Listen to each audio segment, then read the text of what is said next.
long-term cost and a cost comparison for market wage for employees that are considered part-time, and that receive benefits. I'll walk you through this sheet. At the top, of course, it's split into four categories: employees, medical, dental, and total cost. We have currently 13 employees that are medical benefits only. We have 222 total. 192 of those are bus drivers, 30 are assistants on the bus. We have 7 with dental benefits only. Medical and dental, 149.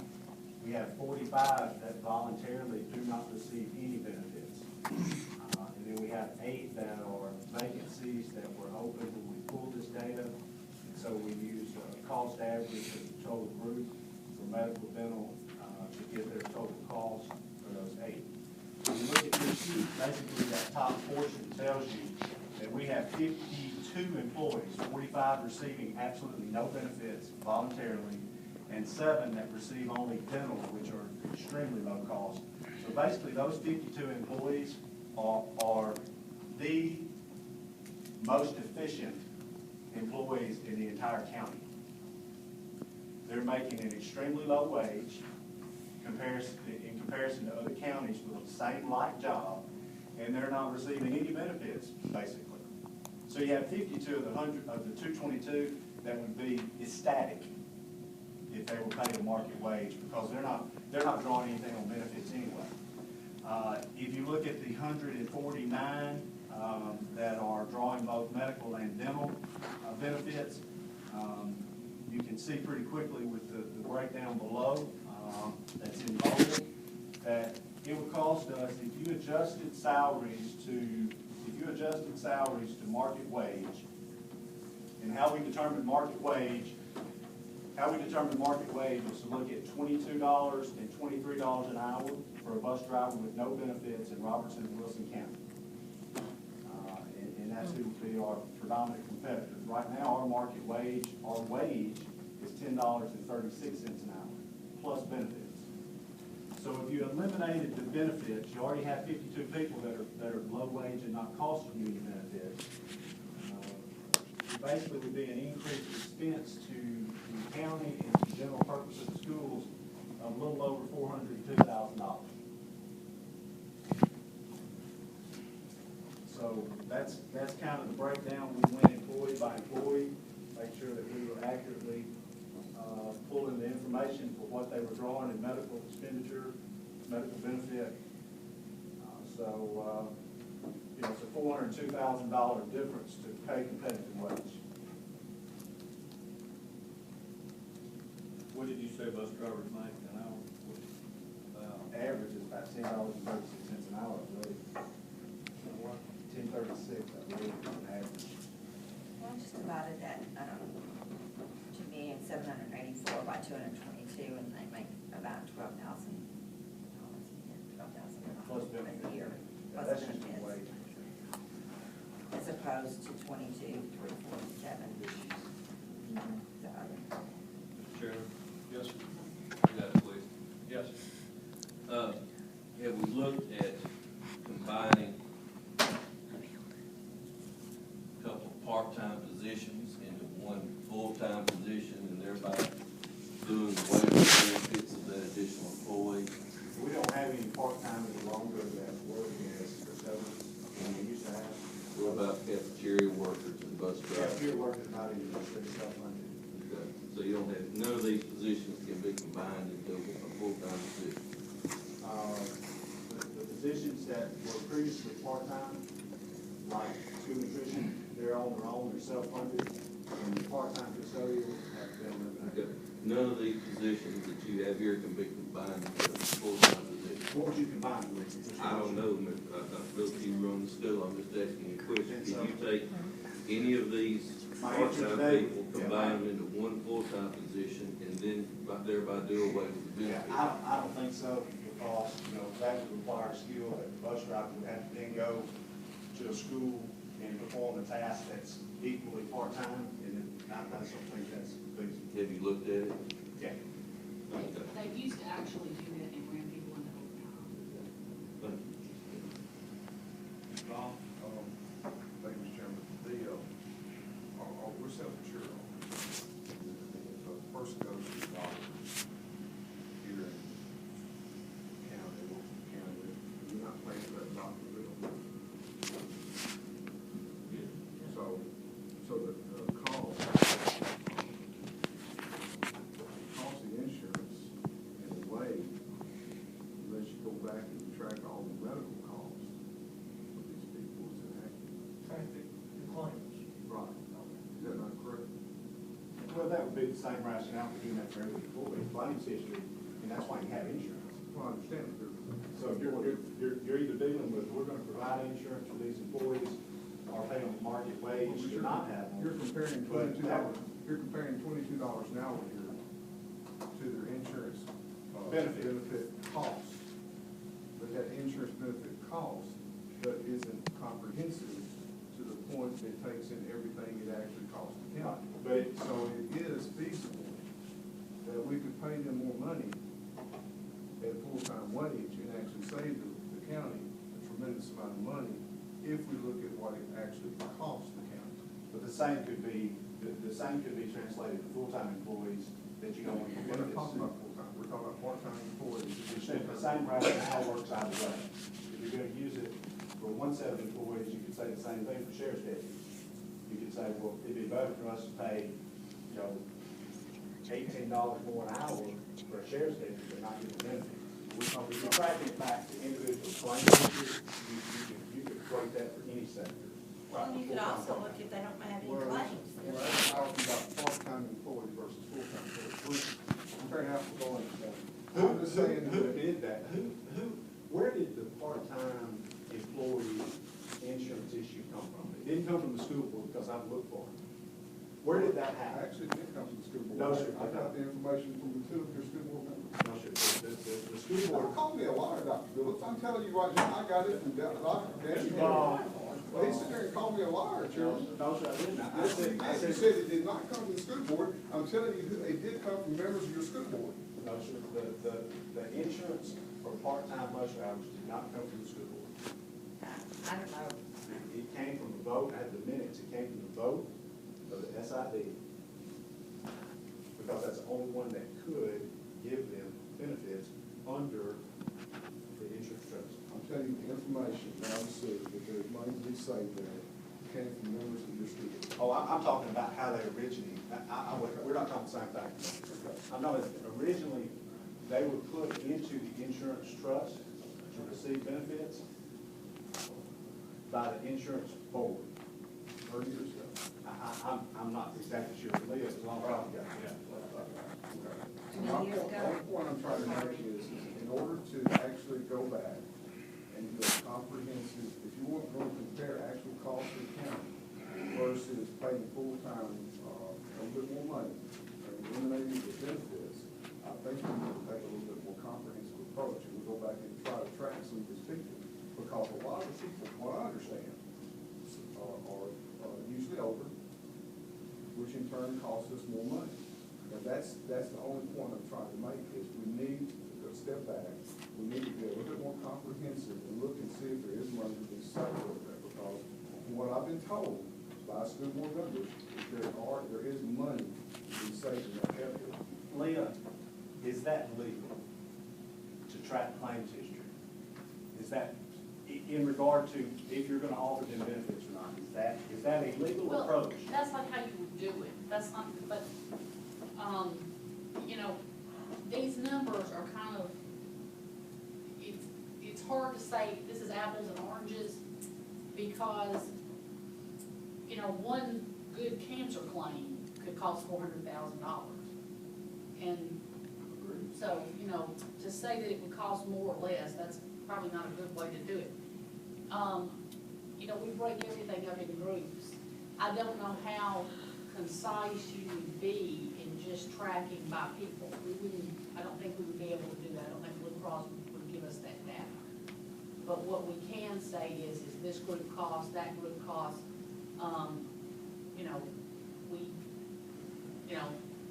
David is more the person to have that conversation. He can analyze that down to all sorts of different criteria. I have no idea about claims history, Mr. Long. I do know that if you pay market wage, which is what I was asked to look at, if you pay market wage, it will cost you more to pay the market wage.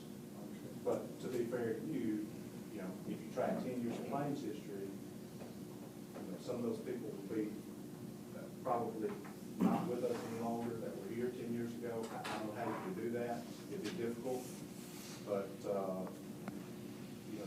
I understand your point that you could look at that. I don't know if that's the way. The insurance trust is, from what I understand, you know me about that, the insurance trust is in really bad shape right now. So what I'm looking at it from is on a twofold approach. One is trying to reduce the claims that we're dealing with over there, and the other is eliminating paying full-time benefits to part-time employees, because this is just covering health insurance and dental. It's also not covering vacation days, sick days, as far as what I'm saying. So there's other costs in here other than what's on this piece of paper. That's the only thing I'm trying to point out. There's a more detailed, comprehensive approach to be taken in this category right here that can save the county.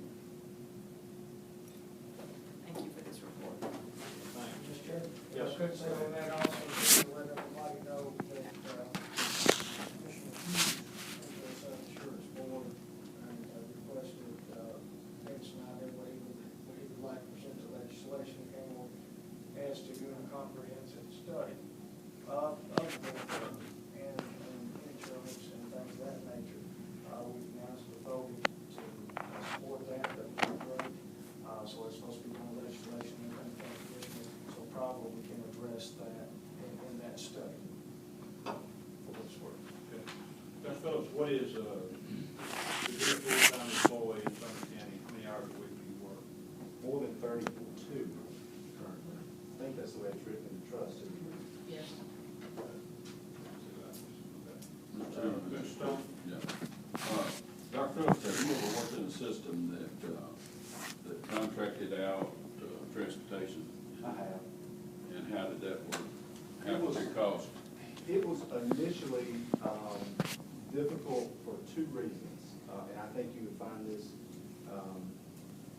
it worked out fine, but setting it up was initially difficult for two reasons. One, you always fight the capital issue. We spent a lot of money over the last 18 years to put a fleet of buses together. We spend money repetitively each year. Well, they come in, and as part of their contract, they want to purchase your buses. Well, they're going to purchase them at a discount to what the value is those buses are to you to run routes. So once you sell that capital, you can never buy it back. In other words, you can, if you decide 5 years from now, well, this is not working out, we don't like it, it's been disastrous, whatever the case may be, the school board has no option, or the county, to go out and buy 210 buses, because the expense of that would be huge. The second thing, and this, Leah can probably identify with this, but is if you decide not to sell your capital to them, okay, so if you want to not be put into that, I don't have an option scenario that I just explained, okay, if it goes bad, the deal is a legal issue, because you have a bus involved in an accident that you own the capital, you own the bus, but they are responsible for the driver. No, that's for governmental tort liability. Well, sure, but absolutely. When I did it, and I don't know if it'd be different in Tennessee, but when I did it, that was the biggest issue for us to get through, was just how to write that in. And try, because basically, Leah said they would sue the individual company, they would also sue the school district, and so you're both in the same boat together at that point. But see, because of governmental tort liability, this is exactly how it was written. There were 80 people on the bus, you'd be limited to $1 million. Well, actually, on operational costs, how did it turn out? It was, How long were you involved? I was only there 2 years when we had it. In the first 2 years, we didn't see a significant savings, but we didn't see a significant expense either. Every system's in a different situation. where I was at, we had some, management and maintenance issues within transportation that we don't have here. What system was it? Columbus, Are they still to contracted? my knowledge, so. That's all I have, Mr. Chairman. Okay, at this, I think the only, school system in Middle Tennessee that have, contract out buses is Rutherford County. I know they do that, I'm not sure for sure. Yeah, I thought they did, I didn't know whether it's anybody else. Yeah, Rutherford County does for sure, and they've been doing that for probably 50 years, long time.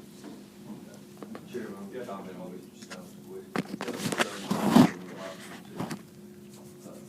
Selling buses to a contract, you can run some out, terminate contract, and then at the term of the contract, that things will terminate, and then assets will revert back to the citizens. Any other questions along those lines? Okay, all right, thank you for this information. I got one more. Yes, sir. Right. Personnel reduction. Yeah, we'll pass that around. I think this had been requested, I sent this out to the board. People wanted to know unfilled vacancies, reduction in force, and retirees. And I gave you the position and the location of those. I gave you a list of retirees. Those retirees would be effective no later than December 31st. We anticipate the majority of those retirees being replaced, but there's still several on there that we're looking at.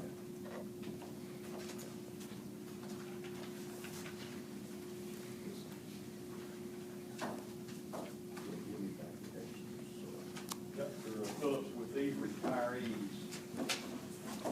many of these, I assume, would have to be replaced. Yeah, in the vast majority of the retirees that are on this list, will have to be replaced, but, there's still a few on there that we're looking at. But the premise of this is that a retiree, that they'll leave at a higher salary than the person that you will bring in. Sure, and that's hard until you replace all those spots and you have the exact person, their degree and years of experience. It's very, very difficult to put a number, it's impossible to put a number to that. So we anticipate that that's typically what occurs, but you can't say that in every instance. Like, for instance, on the first page, office clerk, Beach High School, and then you've got an office clerk retired, Beach High School. Does that mean that that's a reduction that will not be pre-filled, that will not be filled? So you did not lay off, I'm sorry, so you did not lay off any, No, all of these positions were actually either vacated just prior to the school year starting or as school started. And we just chose not to refill them, back this year. The reduction in force, they actually were reduced. Three of those, I believe, I would have to check to see if they put open positions or not.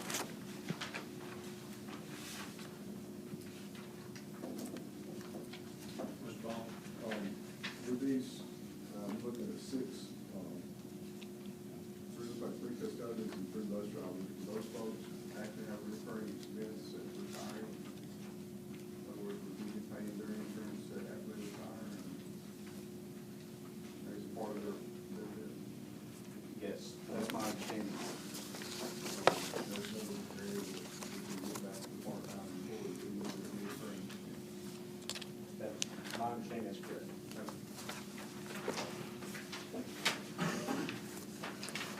Any other questions? All right, Dr. Phillips, now, could you give us a report on the focus group? We're gonna get that to the board on the 13th, and so we'll be glad to report next month. I think you'll probably read quite a bit about it in the paper, but, be glad to give you the results of that, at next month's meeting. That's So is that the 13th, that's the same one where you're doing the, Stacy. the study session where you're doing the scores and all, so that'll all be on the same day? All the same meeting. Yeah. Mr. All right. Mr. Stone, I mean, is that? Yes, yes, I got a question there. Yeah. Oh, go ahead. No, go ahead. Just something that we don't have to do next month, we'll do in January. Our retirement, outlook, what the money that we're gonna have to come up with in order to fund the retirements of our county and our school board employees. My understanding from Mr. Long that it's going to be quite significant. I would just like to touch base on that, take a look at it, so we can, maybe start preparing and stuff for that cost. Know what we're looking at, several million dollars. So I just would like to take a look at it, don't have to be next month, because it's not yet a couple of months, January will be fine. Or even February if we need to. Just want to throw that out there. Thank you, Mr. Stone. How many teachers, certified teachers, on staff? I'd have to get that number for you. I wouldn't want to give you a number because it wouldn't be exact numbers. All right, any other questions for Dr. Phillips? All right, anything else anybody wants? Thank you, Dr. Phillips. Motion adjourned. All right, we have a motion to adjourn. Have a second. All in favor, say aye. Aye. Thank you, guys.